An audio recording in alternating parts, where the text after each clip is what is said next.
Bismillahirrahmanirrahim. Assalamualaikum warahmatullahi wabarakatuh. Waalaikumsalam warahmatullahi wabarakatuh.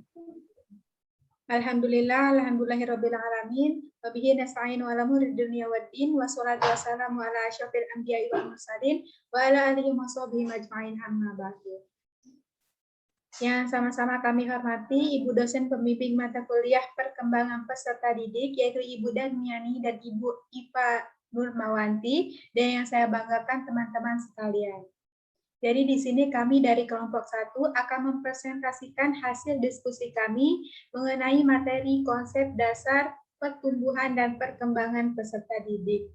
Sebelum itu izinkan saya memperkenalkan diri saya dan teman-teman kelompok saya terlebih dahulu.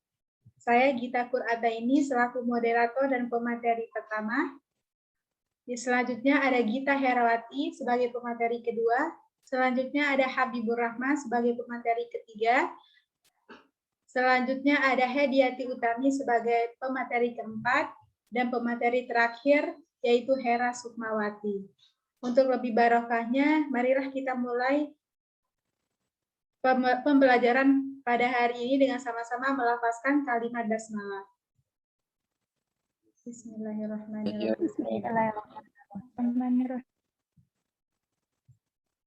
Baik, jadi di sini kami akan membahas 5 pokok pembahasan. Yang pertama itu mengenai pengertian pertumbuhan dan perkembangan. Yang kedua itu mengenai hukum dan prinsip pertumbuhan dan perkembangan. Yang ketiga itu faktor yang mempengaruhi pertumbuhan dan perkembangan. Yang keempat, alasan guru untuk memahami konsep pertumbuhan dan perkembangan. Dan yang terakhir itu adalah manfaat mempelajari konsep dasar ini oleh guru. Baik, untuk penjelasan pertama, mengenai pengertian pertumbuhan dan perkembangan akan dijelaskan oleh saya sendiri. Jadi, pengertian pertumbuhan dan perkembangan ini banyak sekali dijelaskan oleh beberapa para ahli. Yang pertama di sini saya akan menjelaskan mengenai pertumbuhan. Banyak sekali para ahli yang mendefinisikan apa itu pertumbuhan. Nah, di sini saya akan menjelaskan 2 pendapat para ahli mengenai pertumbuhan. Yang pertama itu menurut Broad, yang mendefinisikan pertumbuhan adalah berkaitan dengan masalah perubahan dalam besar, jumlah ukuran atau dimensi tingkat sel, organ maupun individu yang bisa diukur dengan ukuran berat, ukuran panjang, umur tulang, dan keseimbangan metabolik.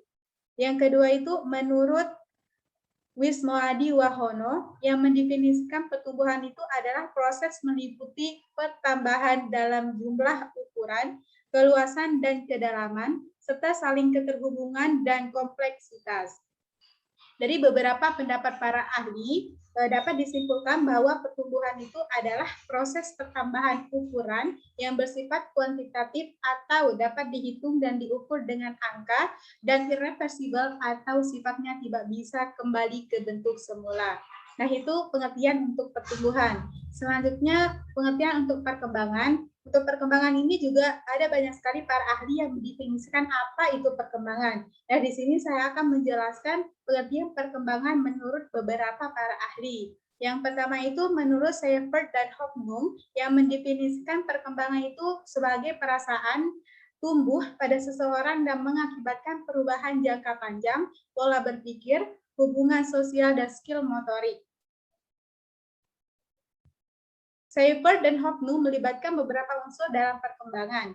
Pada anak, perkembangan mengakibatkan perubahan pada kematangan tingkat berpikir, interaksi sosial, dan semakin matangnya fungsi motorik. Dan menurut para ahli selanjutnya, yaitu atas nama Desmita, yang mendefinisikan perkembangan itu mencakup perubahan fisik, dan di dalamnya perubahan terjadi secara terus-menerus dari fungsi jasmani dan rohaniahnya menuju tahap yang lebih matang. Dari beberapa definisi para ahli, dapat kita simpulkan bahwa perkembangan itu adalah perubahan psikofisik sebagai hasil dari proses pematakan fungsi-fungsi psikis dan fisik ditunjang oleh faktor lingkungan dan proses belajar dalam kurun waktu tertentu atau proses menuju kedewasaan. Sekian materi tentang pengertian pertumbuhan dan perkembangan. Nah, untuk penjelasan selanjutnya akan dijelaskan oleh teman kelompok saya sekaligus sebagai pemateri kedua atas nama Gita Herawati. Kepadanya saya persilahkan. Ya, baiklah moderator, saya akan menjelaskan materi yang kedua tentang prinsip pertumbuhan dan perkembangan. Hukum pertumbuhan dan perkembangan yaitu dibagi menjadi beberapa. Yang pertama, hukum kesatuan organis. Hukum kesatuan organis mengatakan anak adalah kesatuan organis, bukan penjumlahan atau suatu kumpulan unsur berdiri sendiri. Pernyataan spesies atau sama lain saling berhubungan, mempengaruhi dan merupakan suatu keseluruhan. Yang kedua, hukum tempo perkembangan. Menurut hukum tempo perkembangan mengatakan setiap anak mempunyai tempo kecepatan perkembangan sendiri-sendiri. Artinya, ada anak yang mengalami perkembangan cepat, perkembangan lambat, sedang, dan ada pula yang lambat. Oleh karena itu, dengan adanya hukum tempo perkembangan ini, orang tua harus merasa kecewa jika anaknya mengalami suatu kelambatan atau perkembangan anak. Tempo perkembangan seseorang anak sebenarnya dapat dipercepat sedikit, tetapi tidak dapat dipaksa. Misalnya, orang tua yang berusaha mengajari anaknya yang belum bersekolah dan belum bisa membaca, menulis, dan berhitung, kemudian anaknya sudah masuk sekolah. Anak tersebut dipaksa untuk terus belajar dan tidak diberikan kesempatan bermain. Yang ketiga, hukum irama atau ritme perkembangan. Selain perkembangan tempo, perkembangan juga berlangsung sesuai dengan iramanya. Hukum irama berlaku untuk setiap manusia, baik perkembangan jasmani maupun perkembangan rohani. Tidak selalu dalam perlahan-lahan dengan urutan-urutan teratur, melainkan merupakan gelombang-gelombang besar dan kecilnya yang saling silih berganti. Sehubung dengan perkembangan cepat atau lambat ini, anak dapat dibedakan atas 3 golongan, yaitu anak yang tidak menunjukkan perkembangan yang cepat ataupun terhambat, melainkan perkembangan berlangsung mendatar dan maju secara berangsur-angsur. Yang kedua, anak yang perkembangan cepat pada waktu kecilnya. Tetapi ketika anak itu besar, kecepatan perkembangannya semakin berkurang sehingga akhirnya berhenti sama sekali. Yang ketiga, anak yang laju perkembangannya melambat pada masa kecilnya, tetapi ketika anak itu semakin besar, maka semakin bertambah cepat kemajuannya. Sekian dari penyampaian materi saya. Mohon maaf jika ada kekurangan atau kesalahan kata.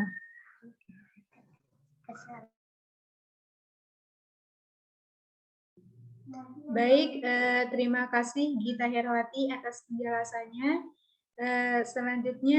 Penjelasan selanjutnya akan dijelaskan oleh teman kelompok saya atas nama Habibur Rahman selaku pemateri ketiga. Kepada Habibur Rahman saya persilahkan.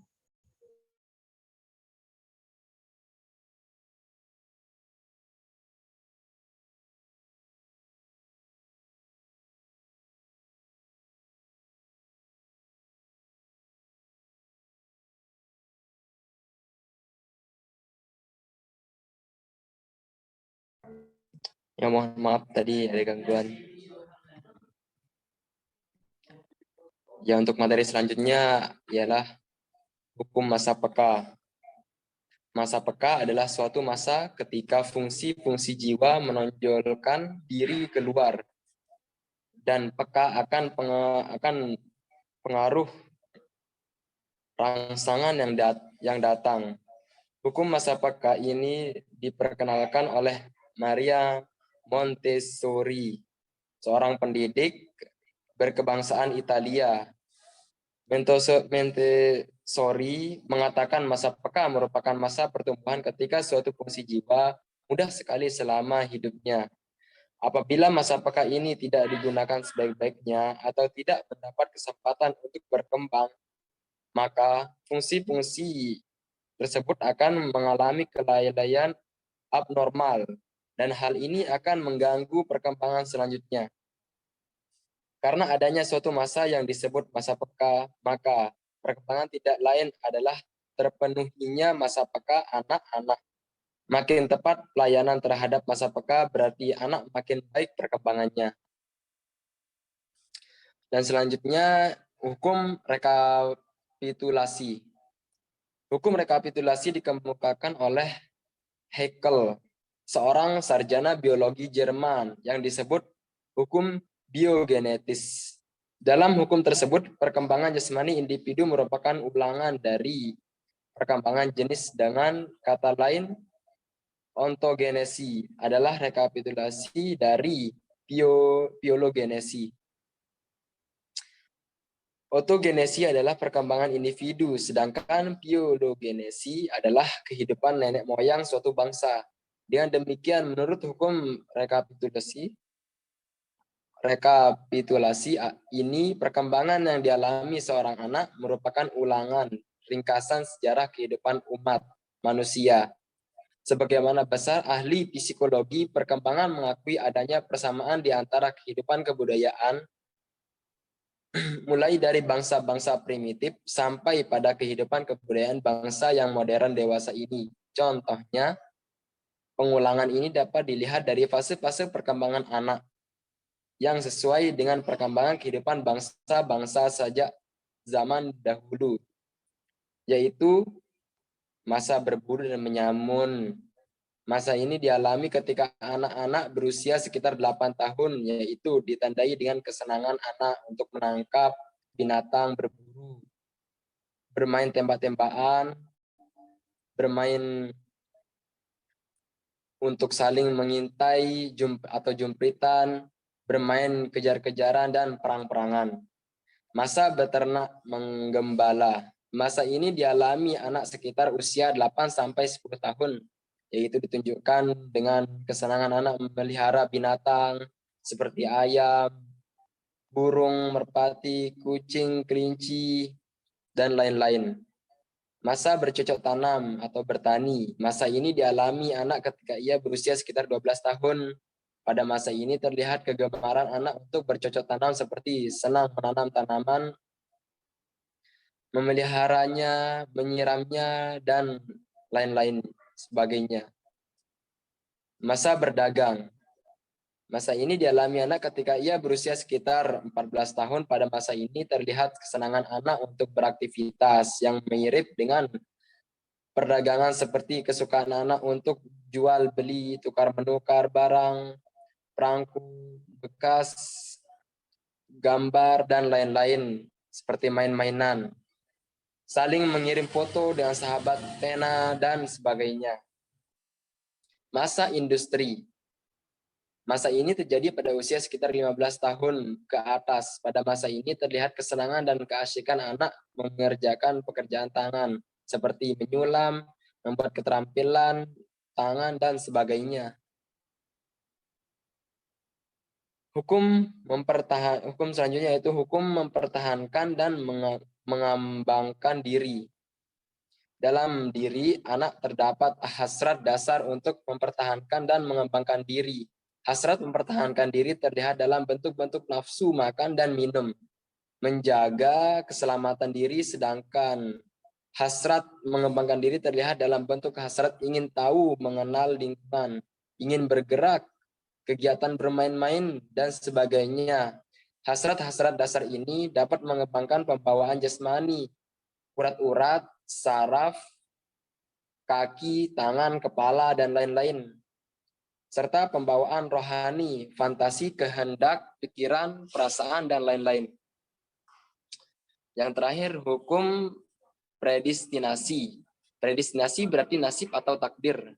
Pada setiap umat beragama dan kepercayaan terhadap nasib atau takdir yang telah ditetapkan Allah Subhanahu wa taala baginya, meskipun mungkin saja terdapat perbedaan penafsiran mengenai hukum takdir ini sesuai dengan paham agama dan kepercayaan masing-masing. Tetapi pada umumnya semua umat beragama mengakui bahwa segala yang terjadi atas diri manusia, baik secara kelompok maupun perseorangan, tidak terlepas dari kodrat dan iradat Allah Subhanahu wa taala. Dengan kata lain, segala sesuatu itu terjadi atas takdir Allah Subhanahu wa taala, yang harus diterima manusia sebagai nasib baginya. Berdasarkan hukum ini, berarti betapapun sempurnanya pembawaan, bakat, dan sifat-sifat keturunan, betapapun baiknya lingkungan dan pemeliharaan anak, serta betapapun lengkapnya sarana dan sumber penghidupan, tetapi proses dan jalan perkembangan itu tidak akan berlangsung sebagaimana yang dikehendaki manusia. Seandainya nasib tidak membawanya demikian atau jika tidak ada izin Allah Subhanahu wa taala, jadi perkembangan itu juga sangat bergantung pada apa yang telah ditakdirkannya. Sekian dari materi saya ucapkan mohon maaf atas segala kekurangannya. Terima kasih. Assalamualaikum warahmatullahi wabarakatuh. Waalaikumsalam warahmatullahi wabarakatuh. Terima kasih Habibur Rahman atas penjelasan tentang materinya. Sebelumnya saya meminta maaf apabila ada suara yang mengganggu teman-teman. Nah, selanjutnya untuk pemateri keempat atas nama Hediati Utami, kepadanya saya persilahkan. Terima kasih moderator. Saya akan menjelaskan prinsip-prinsip pertumbuhan atau perkembangan. Adanya perubahan. Perkembangan awal lebih kritis daripada perkembangan selanjutnya. Perkembangan merupakan hasil proses kematangan dan belajar. Pola perkembangan dapat diramalkan. Terdapat perbedaan individu dalam perkembangan. Setiap tahap perkembangan memiliki bahaya yang potensial. Faktor-faktor yang mempengaruhi pertumbuhan dan perkembangan. 1. Keturunan. Setiap manusia diwarisi genetik dari orang tuanya. Ini menjadi faktor alami yang memiliki pengaruh besar bagi tumbuh kembang manusia. Ciri fisik seperti tinggi, berat, struktur tubuh, warna mata, tekstur rambut, kecerdasan, dan bakat umumnya dibawa oleh gen. Beberapa penyakit juga bisa jadi diturunkan dari orang tua. 2. Jenis kelamin. Faktor yang mempengaruhi perkembangan dan pertumbuhan manusia berikutnya adalah jenis kelamin. Laki-laki dan perempuan tentu akan memiliki proses tumbuh kembang yang berbeda, baik secara fisik maupun psikis. Perkembangan perempuan untuk menjadi dewasa juga cenderung lebih cepat daripada laki-laki. 3. Hormon. Faktor internal alami lainnya yang tak bisa disingkirkan adalah hormon. Jika produksi hormon sesuai kebutuhan, maka fungsi tubuh akan berjalan sebagaimana mestinya. Jika kadar hormon tidak seimbang, berbagai fungsi tubuh bisa terhambat yang berujung pada tidak normalnya tumbuh kembang seseorang. Bukan itu saja, hormon tak seimbang bisa menyebabkan masalah kesehatan fisik dan mental. 4. Nutrisi. Agar fungsi tubuh optimal, asupan nutrisi juga harus seimbang. Kecukupan gizi berperan penting sebagai faktor yang memengaruhi pertumbuhan dan perkembangan manusia. Kekurangan nutrisi bisa menyebabkan terhambatnya proses ini. Sebaliknya, makan berlebihan dengan nutrisi tak seimbang bisa berujung munculnya masalah kesehatan. 5. Aktivitas fisik. Aktivitas fisik amat penting dalam menunjang pertumbuhan seseorang. Jika seseorang memiliki aktivitas fisik yang baik, kekuatan otot dan massa tulangnya akan tumbuh dengan baik. Peran penting lainnya adalah mampu meningkatkan sistem imun tubuh sehingga bisa melawan kuman dengan optimal. 6. Pendidikan.